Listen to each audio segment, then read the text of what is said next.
Sir నమస్కారం sir. నమస్తే అండి.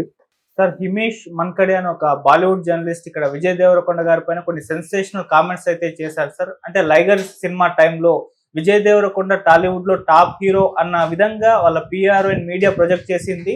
ఇక్కడ సల్మాన్ ఖాన్ తో కంపేర్ చేసింది. ఇక్కడ బాలీవుడ్ అంతా కూడా విజయ్ దేవరకొండ ఒక టాప్ హీరో అని చెప్పేసి అనుకున్నారు. తీరా నేను ఎంక్వైరీ చేసి చూస్తే అతను టైప్ 2 హీరో. అతనికి మించిన హీరోలు చాలా మందే ఉన్నారు. అతని సినిమాలు కూడా 12 తీస్తే అందులో 9 ఫ్లాప్లు. లైగర్ కూడా 25 కోట్లు కూడా కలెక్ట్ చేయలేదు అని చెప్పేసి ఈ రకమైన కామెంట్స్ అయితే చేస్తారు. ఇప్పుడు విజయ్ దేవరకొండ గారి ఫ్యాన్స్ అతని పైన ఫైర్ అవుతున్నారు. చాలా కష్టపడి పైకి వచ్చారు ఇతను అంటూ వీళ్ళు మాట్లాడుతున్నారు. సో ఏ విధంగా చూడొచ్చు ఇది బాలీవుడ్ మరి టాలీవుడ్ హీరో పైన ఇటువంటి కామెంట్స్ చేయడం? మీరేం చెప్తారు సార్? అంటే విజయ్ దేవరకొండ పెద్ద హీరో అని ప్రొజెక్ట్ చేసింది ఎవరు? ఆయన పర్సనల్ గా ఆయన పిఆర్ చేసుకుంది అనేది ఆయన ఆరోపణ. ఏ హీరో అయినా అలాగే చెప్పుకుంటాడు.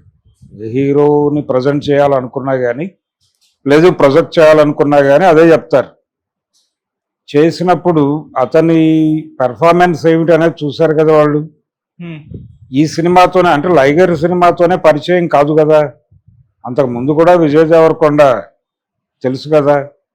ఇప్పుడు చాలా సందర్భాల్లో ఎలా ఉంటుందంటే చిరంజీవి గురించి కూడా ఇలాంటి ప్రచారమే జరిగేది ఆ రోజుల్లో.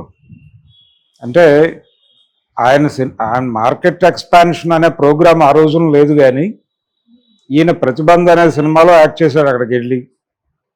అది కూడా తెలుగు ప్రొడక్షన్ నుంచి జరిగింది. తెలుగు ప్రొడక్షన్ హౌస్ గీతా ఆర్ట్స్ చేసిన సినిమా అది. అక్కడి నుంచి ఆ తర్వాత చేసిన సినిమా సిప్పి చేశాడు, ఆజ్కా గుండారాజు. సిప్పి ప్రొడక్షన్ హౌస్ నుంచి వచ్చినప్పుడు ఆ సినిమా సక్సెస్ మీద చిరంజీవిని ఒక అంచనా కట్టారు. ప్రతిబంధ సినిమాకి సంబంధించి ఎవరు అంచనా కట్టలా. అందుకని విజయ్ దేవరకొండని మొదట అప్రోచ్ అయింది నిజానికి పూరి జగన్నాథ్ కాదు. పూరి జగన్నాథ్ కంటే ముందే ఒక బాలీవుడ్ నుంచి అతనికి ఒక ఆఫర్ ఉంది. అంటే తెలుగు సినిమా పరిస్థితి ఏంటనే దానికి సంబంధించి తెలుగులో ఉన్నటువంటి నటుల్లో ఎవరికి క్యాపబిలిటీస్ ఉన్నాయి అనే దానికి సంబంధించి ఒక అవగాహన ఉంది అక్కడ. ఇదివరకు అట్లా లేదు మార్కెట్. ఇప్పుడు చిరంజీవి రోజుల నాటి మార్కెట్ కాదు. ఏ లాంగ్వేజ్లో ఎవరు ఎలా పెర్ఫామ్ చేస్తున్నారు అనే దానికి సంబంధించి ప్రతి ఒక్కరికి సంపూర్ణ జ్ఞానం ఉంటుంది. ఇప్పుడు మరాఠీ నటుల గురించి, కర్ణాటకలో వస్తున్న నటుల గురించి, లేకపోతే మలయాళ ఇండస్ట్రీ నుంచి వస్తున్నటువంటి నటుల గురించి ప్రతి చోట చర్చ జరుగుతోంది. ఇదివరకు లేదు ఈ చర్చ. ఇదివరకు చాలా తక్కువగా ఏదో మీడియాలో జరిగేది.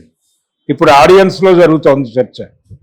ఆడియన్స్లో జరుగుతున్నటువంటి చర్చల్లో నుంచే విజయ్ దేవరకొండకు ఒక గ్లామర్ క్రియేట్ అయింది. ఆ క్రియేట్ అయిన గ్లామర్ మీదే ఆయనకు అక్కడి నుంచి ఆఫర్ వచ్చింది. అది వర్కౌట్ అయ్యే లోపు పూరి జగన్నాథ్ ప్రాజెక్ట్ ఓకే అయింది. ఓకే అయిన తర్వాత అది వెనక్కి వెళ్ళింది, అది వేరే గొడవ. అయితే ఇక్కడ పూరి జగన్నాథ్ ప్రాజెక్టు ఇబ్బంది పెట్టింది ఇతని ఇమేజ్ని, అన్ని రకాలుగాను ఇబ్బంది పెట్టింది సినిమా. అది ఏ కారణం చేత జరిగింది అనేది పూరి జగన్నాథే చెప్పుకోవాలి. అయితే విజయ్ దేవరకొండ ఇమేజ్ ఇబ్బంది పడింది. ఇప్పుడు ఆ ఇమేజ్ సస్టైన్ చేసే ప్రాజెక్టుతో అతను లాంచ్ అవ్వాలి. అయిన తర్వాత చెప్తుంది. ఏదైనా కంటెంట్ మాట్లాడాల్సిందే. ఏదైనా కంటెంట్ వారి సత్తా ఏమిటి, కెపాసిటీ రీత్యా విజయ్ దేవరకొండకి వంక పెట్టాల్సిన అవసరం లేదు. అతను చూస్ చేసుకుంటున్నటువంటి సబ్జెక్టులకు సంబంధించి ఇబ్బంది ఉంది. అర్జున్ రెడ్డి సినిమా నిజానికి అతనితోనే రీమేక్ చేసి ఉంటే పరిస్థితి ఇంకోలా ఉండుండేది. కానీ అర్జున్ రెడ్డి అతనితో రీమేక్ కాలేదు. అక్కడ ఆయన ఇంకో హీరోతో వెళ్ళాడు, సందీప్. వెళ్ళటం వలన అక్కడ మైనస్ అయింది. నిజానికి విజయ్ దేవరకొండతోనే వెళ్ళుంటే అది కొత్తగా ఫీల్ అయి ఉండేవాడు. అంటే పెళ్లి చూపులు, అర్జున్ రెడ్డి అనే 2 సినిమాలు 2 అద్భుతమైన వేరియేషన్స్లో విజయ్ దేవరకొండని ప్రపంచానికి పరిచయం చేశాయి. కానీ విజయ్ దేవరకొండ లాంటి టాలెంటెడ్ ఆర్టిస్ట్ని ఎలా వినియోగించుకోవాలి అనే దగ్గర ఇక్కడ గ్యాప్ ఉంది ఇండస్ట్రీలో. అది మనకు చాలా సందర్భాల్లో అర్థమైంది. గీత గోవిందం అనేది కమర్షియల్గా పెద్ద హిట్, కానీ అది కూడా అతని కప్ ఆఫ్ టీ కాదు. అయినప్పటికీ అతను మేనేజ్ చేయగలిగాడు. అంటే రెగ్యులర్ కమర్షియల్ సినిమాలు కూడా ఇతను బాగానే హ్యాండిల్ చేయగలడు అనేది ప్రపంచానికి అర్థమైంది. ఇది మాత్రమే చాలదు, ఇది మాత్రమే చాలదు. అతన్ని ఎలా యూటిలైజ్ చేసుకోవాలో అతన్ని పూర్తిగా యూటిలైజ్ చేసుకున్న స్క్రిప్ట్ అతనికి దొరికింది. ఆ తర్వాత ఒక నటుడి ఫెయిల్యూర్ని కేవలం అతని ఫెయిల్యూర్గా చూపించడం తప్పు.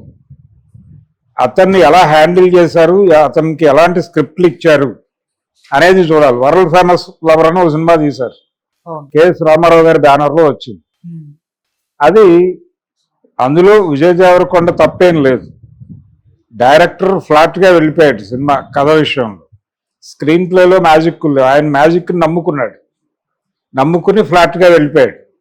నిజానికి ఒక పని చేస్తుంటే బాగుండేది. ఆ సినిమా ఫస్ట్ హాఫ్ని సెకండ్ హాఫ్ కానీ సెకండ్ హాఫ్లో వచ్చే ఎలిమెంట్స్ కొన్ని ఫస్ట్ హాఫ్కి షిఫ్ట్ చేసుకుని ఉంటే, ఇప్పుడు ఆ సింగరేణి ఎపిసోడ్ కనుక సెకండ్ హాఫ్కి షిఫ్ట్ చేసి ఉంటే సినిమా ఆడేది.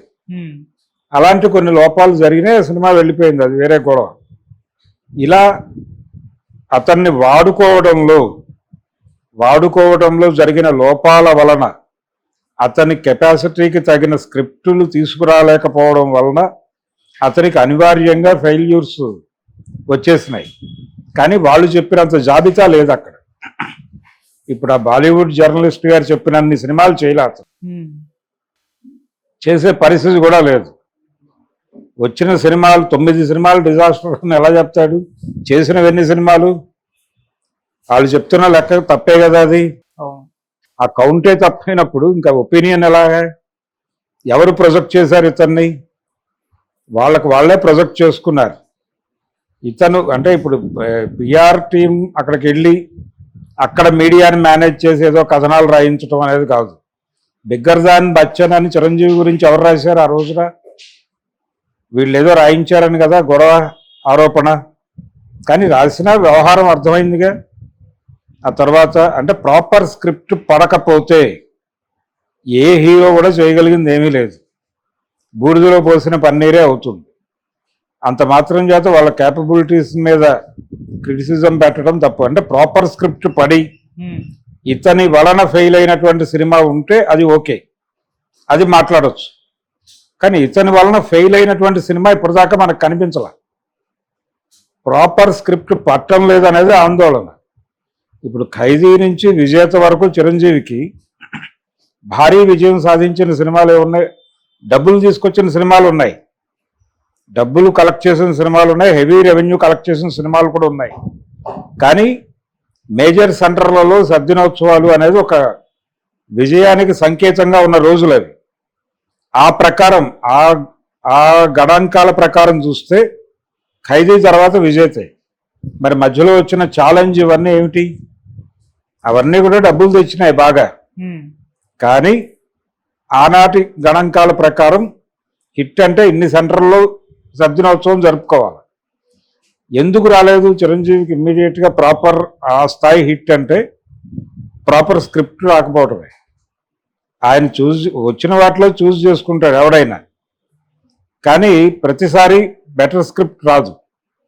పసివాడి ప్రాణం లాంటి స్క్రిప్ట్ రావాలి కదా ఒక హిట్ కొట్టాలంటే. అలాంటి హిట్ వచ్చిన హీరోకి దానికి ముందు చక్రవర్తి అనో సినిమా చేశాడు ఆయనే, అదే చిరంజీవి. మరి అది ఇంత పెద్ద హిట్ ఎందుకు కాలేదు? అలాంటి ప్రశ్నలు ప్రతి హీరో కెరియర్లోనూ ఉంటాయి. ఎన్టీ రామారావు గారి కెరియర్లో కూడా ఉంది. ఆరాధన అనే ఒక పెద్ద హిట్ పడి, దాని తర్వాత దానవేరు సూరకర్ణ అనే ఒక పెద్ద హిట్ పడి, ఆ రెండింటి మధ్యలో మంచికి మరో పేరు అనే ఒక ఫ్లాప్ సినిమా ఉంది. దాని గురించి ఎవరు మాట్లాడరే. ఆ సినిమా పైగా మల్టీ స్టార్, దానిలో కృష్ణరాజు వీళ్ళందరూ కూడా ఉంటారు. రామకృష్ణ, కృష్ణరాజు వీళ్ళతో కలిసిన ఎన్టీఆర్. అయినప్పటికీ సిఎస్ రావు గారు డైరెక్టర్ ఆ సినిమాకి. ఎందుకు ఆడలేదు ఆ సినిమా? ఎన్టీ రామారావు ఉన్నప్పటికీ అంటే ఆ స్క్రిప్ట్ జనాలకు కనెక్ట్ అయ్యే స్క్రిప్ట్ కాదు, అందుకని ఆడలేదు. మరి అదే హీరో నటించిన ఆ ముందు సినిమా పెద్ద హిట్, దాని తర్వాత సినిమా పెద్ద హిట్. ఆయన్ని నెపం అనలేం కదా. సో ఏ హీరోకైనా ప్రాపర్ స్క్రిప్ట్ పడితేనే సినిమా నడుస్తుంది. అది ఇప్పుడైనా ఎప్పుడైనా అదే పరిస్థితి. అది ఎన్టీ రామారావు రోజులైనా విజయ్ దేవరకొండ రోజులైనా ఒకటే. విజయ్ దేవరకొండకి బ్యాడ్ ఏంటంటే అతని దగ్గరికి ఒక 10 స్క్రిప్ట్లు వస్తే దానిలో ఒకటి చూస్ చేసుకుని వెళ్ళే పరిస్థితి కూడా లేదు ఇప్పుడు. విజయ్ దేవరకొండ కెపాసిటీని ఎలా వాడుకోవాలో 100% ఎక్స్ప్లోర్ చేసేటువంటి స్క్రిప్ట్ రాలా. అవి రెండు అలా వచ్చినాయి కాబట్టే వర్కౌట్ అయినాయి. ఏది పెళ్లి చూపులు కొత్తగా అనిపించింది జనాలకి, అతని నటన కొత్తగా అనిపించి జనాలు అట్రాక్ట్ అయ్యారు. అవును. అది చాలా ప్రివ్యూలు వేశారు వాళ్ళు. సురేష్ థియేటర్లో, అది సురేష్ బాబు రిలీజ్ చేశాడు ఆ సినిమా. వాళ్ళ ప్రివ్యూ థియేటర్లో దాదాపు 7-8 ప్రొజెక్షన్స్ పైన జరిగినాయి. జరిగిన తర్వాత అది ఫైనల్గా బయటకు వచ్చింది సినిమా. అలాగే అర్జున్ రెడ్డి ఎవరు ఎక్స్పెక్ట్ చేయలే, కానీ ఆ క్యారెక్టర్ అతనికి వర్కౌట్ అయింది. అతను లేకుండా ఆ క్యారెక్టర్ ఇంకొక హీరో చేయగలడు అని ఎవరు ఎక్స్పెక్ట్ చేయలేరు. అది అతనితోనే ఉంటుంది. అలాంటి ఇమేజ్ క్రియేట్ చేసుకున్న తర్వాత ఆ ఇమేజ్ నుంచి ఒక చిన్న డౌన్ ఇచ్చి గీత గోవిందం చేశాడు. అది కనెక్ట్ అయింది. కానీ కనీసం అలాంటి అవుట్ అండ్ అవుట్ మాస్ సినిమాలు వచ్చినా బాగుండేది. అవి రాలేదు. అతన్ని కొత్తగా ప్రొజెక్ట్ చేసేటువంటి స్క్రిప్ట్లు రాలేదు అతని దగ్గరికి. అతన్ని వినియోగించుకోకపోవడం ఇండస్ట్రీ లోపమే, అతని లోపం కాదు. అతను రెడీగానే ఉన్నాడు. ఇతరత్ర వ్యవహారాల గురించి మాట్లాడుకోనక్కర్లేదు, నటుడిగా మాట్లాడాడు కాబట్టి అతను. అందుకని అతను చెప్పిన ఫిగర్స్ తప్పే, అతను ఇచ్చిన ఫ్లాప్స్ ఆ ప్రకారం చూస్తే లైగర్ ఫ్లాపు, ఆ తర్వాత ఈ మధ్య వచ్చినటువంటి ఫ్యామిలీ మ్యాన్ వర్కౌట్ అవ్వలేదు. ఫ్యామిలీ మ్యాన్ వర్కౌట్ అవ్వకపోవడానికి రీజన్స్ ఉన్నాయి. ఎందుకంటే ఆ ఫ్యామిలీ మ్యాన్ అనే టైటిల్ పెట్టడంలోనే, అంటే కుటుంబ వ్యవస్థ మారిపోయిన సమాజం, మారిపోయిన సమాజంలో మారని ఎప్పటి సమాజాన్ని తీసుకొచ్చి ఇప్పటి సమాజంలో ఇరికించి చెప్పే ప్రయత్నం చేశాడు. పైగా చాలా ఇబ్బందికర సన్నివేశాలు ఉంటాయి దానిలో. ఏది డైరీ పార్లర్ ముందు పాల సీసాలు పట్టుకుని నిలబడటం ఇలాంటివి. ఇప్పుడు పిల్లల పరిస్థితి ఎలా తయారైందంటే, పాలు అనేవి ఆవులో లేకపోతే బర్రెలో ఇస్తాయి అనేది మర్చిపోయి పాలు అనేవి ప్యాకెట్లో వస్తాయి కదా అని అనుకుంటున్నారు పిల్లలు. ఆ పరిస్థితికి వచ్చేసింది ప్రపంచం. మీరు జస్ట్ అలా దేనిలోనూ ఒక ఆర్డర్ పెడితే ఇంటికి వచ్చి పాడేసి వెళ్ళిపోతున్నారు. ఈ మారిన సమాజంలో ఎప్పుడూ ఉన్నటువంటి సమాజాన్ని తీసుకొచ్చి పెట్టి ఫ్యామిలీ మ్యాన్ అనటం, అది ఆడియన్స్కి డైజెస్ట్ కాక పక్కన పెట్టారు ఆ సినిమాని. విజయ్ దేవరకొండ దానికి ఏం కావాలో చేశాడు. ఆ కష్టం అయితే పడ్డాడు అతను. ఆ కష్టాన్ని కాదంటాం తప్పు. ప్రాపర్ స్క్రిప్ట్ పడటం లేదు అనేదే గొడవ. దాన్ని ఎంపిక చేసుకోవాలి, లేకపోతే తనే తయారు చేసుకోవాలి. తన్ని తాను కొత్తగా ప్రొజెక్ట్ చేసుకోవడానికి సొంత సినిమాలు తీసిన హీరోలు ఎంతమంది లేరు? ఎన్టీ రామారావు ఎందుకు సొంత సినిమాలు మొదలుపెట్టాడు అంత ఎర్లీ డేస్లో? ఎందుకు జయసింహ వీరపూజారి నవలు తనే తీశాడు? అంటే ఇంకొకళ్ళు అయితే ఎలా ప్రొజెక్ట్ చేస్తారో తెలియదు కాబట్టి తన్ని తాను ఎలా ప్రొజెక్ట్ చేసుకోవాలో అలా చేసుకుంటూ వెళ్ళాడు ఆయన. నాలో ఈ కోణం కూడా ఉంది, మీరు వినియోగించుకుంటే వినియోగించుకోండి. చిరంజీవికి అలాంటి అవకాశం కల్పించేటువంటి ఒక బావమరిది దొరికాడు, అరవింద్ గారు. చిరంజీవిలో ఉన్నటువంటి ఒక షేడ్ని శుభలేఖలో పరిచయం చేసిన అరవిందే అదే చిరంజీవిలో ఉన్న ఇంకో డైమెన్షన్ని యమకింకరుడు అనే సినిమాలో ప్రొజెక్ట్ చేసి, మాకు ఇది వచ్చు అది వచ్చు మా హీరోకి, మీరు ఎలా వాడుకుంటారో అలా వాడుకోండి అని ఇండస్ట్రీ ముందు ఒక మెనూ పడేశాడు. అంతే. అలాంటి ప్రోగ్రామ్ టేకప్ చేయాలి కదా విజయ్ దేవరకొండ కూడా. అతను ఆ ప్రోగ్రామ్ టేకప్ చేస్తే వేరేగా ఉంటుంది. అది లేకపోవడం వలన ఈ డిస్కషన్. అందుకని ఒకటి తన్ని తాను ప్రొజెక్ట్ చేసుకోవటం మీద దృష్టి పెట్టాలి అతను. అప్పుడు ఈ విమర్శలు అవుతాయి. ప్రాపర్ స్క్రిప్ట్ కోసం ప్రయత్నం చేస్తున్నాడు ఇప్పటికీ. ఇప్పుడు ఏదో రిలీజ్కి ఉంది ఒక సినిమా కింగ్డమ్. ఆ కింగ్డమ్ మీద హోప్స్ ఉన్నాయి వీళ్ళకి బలంగా. అంటే విజయ్ దేవరకొండ మార్క్ స్క్రిప్ట్ అంటున్నారు దాన్ని. అది వాళ్ళు చెప్పడం కాదు. ఇప్పుడు మొన్న కళ్యాణ్ రామ్ సినిమా కూడా కాలర్ ఎగరేసే సినిమా అన్నాడు ఆయన, ఎన్టీఆర్.